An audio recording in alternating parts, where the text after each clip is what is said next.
Today we're going to go through the first 60 days of a bulk, except really it's the 30 days preceding and then the first 30 days of a bulk, because that's actually the important part, but semantics. You see, when it comes to bulking, it's the setup that's important, and once you're on the right track, all you're really doing is repeating very simple processes. Eat a bit more, carry on, lift a bit more, carry on, ad infinitum until you reach desired hugeness. Actually, part of the reason I don't coach people anymore is because I just got really bored of telling people to carry on. Also because I don't really like coaching or people. Anyway, let's begin. Day minus 30. We're starting 30 days prior to the actual bulk, and there are two things I want you to do here. First, stop dieting, if you are currently, of course. Often people make the mistake of going straight from a cut into a bulk, and I think that's a bad idea because the chronic calorie restriction, which is what a cut is, increases your likelihood of overeating and gaining weight too fast, and that is definitely something we want to avoid. I think sticking to bulking calories can be harder than sticking to cutting calories, at least to begin with, partly because of all that rebound tendency when coming off a diet, partly because we just have this idea of bulking as if it's something where you can just eat whatever and however much you want. But if you're going to do it right, i.e. quite slowly, it's really not that. So 30 days out, start eating at or around your caloric maintenance if you have a rough idea of what that is. If you're really lean, it could even be a touch above, because maintaining an extremely lean physique is still basically dieting, even if you're not actually in a deficit and technically losing weight. It's still starvation. So track calories if you want, or if you trust yourself, just eat intuitively and don't be an idiot. You know, just try to eat as much like a normal person as you can. That's a normal person, not an average person. I think is there a difference there? You know what I'm saying, right? Don't eat the average diet. The second thing to do is start taking creatine, again, if you're not already. Now, this doesn't really relate to a bulk or cut. You should just take it all the time, probably, even if you don't lift. But when you start taking it, you might experience an acute weight change in the first week or so. And we want to get this out of the way before we start tracking body weight so that it's not affecting our data. Yo, just a quick one to let you know we're having a huge Black Friday sale on Push. That's the training app that I own and the same one you see me using in a lot of these videos. I know a lot of you do already use it, so you people, feel free to skip this advert. Everyone else, I'm just going to tell you a bit about what the app does, but I don't want to take too much of everyone's time, so it's worth saying now that it's free to try. You can always get a 7-day free trial, and if you don't like it, just cancel during that trial and you won't be charged. We'll send you a reminder notification so you don't forget. Even if you do forget and just email us a couple of days later, we'll just refund you, so there's literally no risk. So after answering some questions, the app will create a training program for you based on your requirements. These are created for each user and not preloaded templates. You can fully customize that program if you want to. You can even add custom exercises if they're not already in a database. The first time you do each exercise, just input a weight you think you could do, and then the app's progression algorithms will take over and tell you when to increase the weight you're using, when to switch exercises, what to do if and when you hit a plateau, etc. So as opposed to just being a lift tracker, it takes care of your progressive overload for you. Key point is, it's currently the cheapest it's ever been. It works out to less than £5 a month, but if you want to get that sale price, you have to go through the link in the description, not directly through App Store or Google Play. Finally, just a quick heads up for current users, keep an eye out on my Instagram because we have some big updates coming in January, so I've been sharing some details about those there. All right, thanks for enjoying my advert. Let's carry on. Day 14. 2 weeks prior to starting your bulk, you're going to do 3 things. First, you'll start your maintenance testing phase. Get an estimate for your maintenance calories, start tracking everything you eat and drink, and start weighing yourself every day. As long as your maintenance estimate is a ballpark there or thereabouts, it's fine. The important thing is just tracking your exact intake and body weight, because even if your weight doesn't remain the same for the next 14 days, we can still draw conclusions from the weight change versus the calorie intake. Second, you'll decide on and start your cardio regimen. Now, that regimen may well be 0 cardio, but whilst it's technically not necessary for a bulk, I think some cardio is probably a good idea for everyone, just for general not being a complete spud purposes.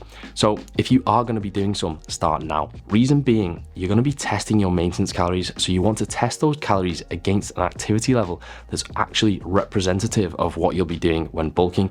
Otherwise, it's kind of pointless. And for that same reason, now is the time when you should start the training program you're going to follow. Of course, there's no such thing as a bulking or cutting program, because when you're in the gym, if your long-term goal is to be lean and muscular, you should always just be following a hypertrophy focused program. So if you're already following one, just continue with it. But if you did plan on starting a new program, start it now.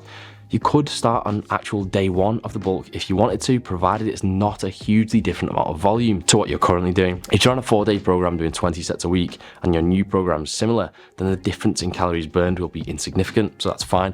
Just don't suddenly go from training 3 to 6 times a week, or again, it will render that maintenance testing void. Day -1, the day before. This is totally optional, but seriously helpful, I think. Prep some meals. It's just going to make the whole first week so much easier and smoother, and the added bonus is that you'll see less day-to-day weight fluctuations because you're eating the exact same meals, so you're not subject to differences in water weight, digestion times, other things that might acutely affect your weight in the short term, even when calories are equated. Day 1 or 0, I'm not really sure how we're tracking this. Okay, so a lot to do today, let's do it. First, take your body weights from the past 14 days, stick them on a chart, identify the trend. From that trend, you're gonna decide how many calories to add to get your initial bulking calories. Now this is where it gets a bit nuanced because the rate at which you can build muscle, and therefore the size of the calorie surplus you employ, will vary depending on things like your age, height, initial muscle mass, genetics, and training experience. I'll ignore training experience to some extent and just assume that most viewers are in their first few years of lifting, because if you're 5 or 10 years deep, it's just, well, it seems a bit late to be starting watching videos about bulking, really. So at one extreme end of the spectrum would be a skinny 6'4", 18-year-old who's never lifted before and has good genetics. They could probably gain 4 or 5 pounds a month, at least for the first few months, and with good training, nutrition, and recovery, a large proportion of that would be muscle.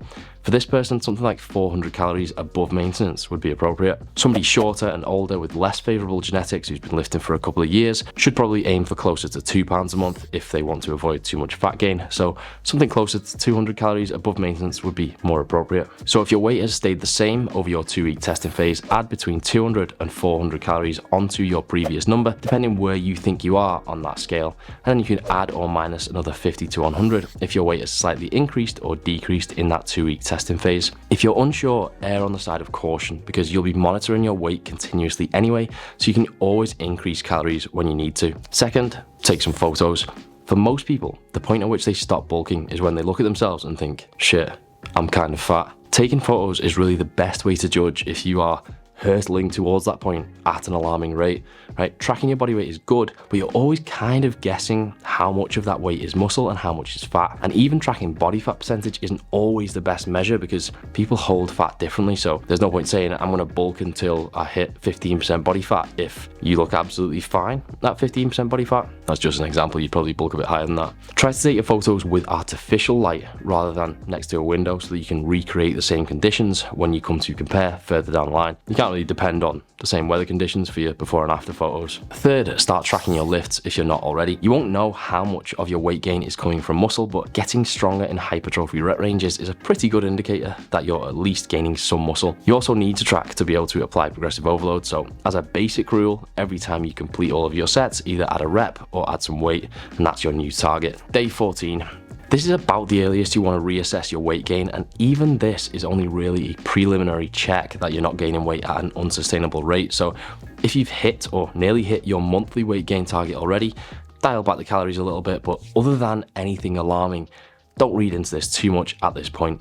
Day 13. Okay, 2 things on day 30, then we're free to simply go forth and carry on. First, take some pictures. I think every 30 days is a pretty good time frame for this. Essentially, you're looking at the difference in body fat and trying to discern how many months could you continue at that rate before morphing into a walrus. If it's not many, panic. Second, do your first proper bodyweight assessment. Take a 3 or 5 day average from the start of the month and compare it to the end of the month. If you're loosely on target for the rate of weight gain you're aiming for, carry on. If you're a little under, increase your calories by 50 to 100 and carry on. Hopefully you won't find yourself in a position where your rate of weight gain is too fast because you're supposed to start conservatively with calories. By the same token, you increase conservatively. So in an ideal world, you never need to reduce calories. Of course, human's gonna human, we get stuff wrong. If you do need to reduce your calories, well, just reduce them. This is really insightful stuff, man. Sometimes I think I'm wasted on fitness, but then I realize I have no talent or knowledge remotely in any other area in life, so I'm not.